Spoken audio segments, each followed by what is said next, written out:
FIR হয়েছে, FIR হচ্ছে। আমরা ইনস্ট্রাকশন দিয়েছি, কাল অবধি আমরা সবাই ব্যস্ত ছিলাম, আজকেও আমাদের কাজ চলছে ওখানে। আমরা এনকোয়ারি করছি, এফআইআর হচ্ছে এবং অ্যারেস্ট হবে।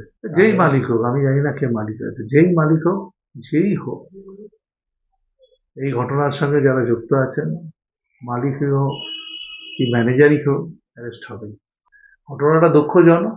এই ঘটনা সত্যি আমি বলছি গভীর, মানে সবাই দুঃখই পেয়েছে এবং আমাদের মাননীয় মুখ্যমন্ত্রী তিনিও খুব সফট, আমরাও সফট। আমরা মনে করি এই ঘটনা পুরো বিচার হোক, এই ঘটনার তদন্ত হোক, ঘটনা দোষী ব্যক্তি শাস্তি পাক এবং যারা প্রাইভেট ব্যবসা করছে তাদেরও রেসপন্সিবিলিটি থাকে।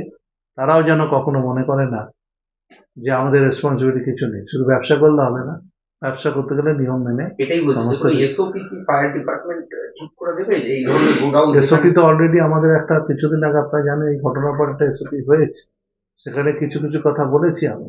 সেই জিনিসগুলো যারা মেনটেন করছে না তাদের এগেন্সে অ্যাকশন হবে।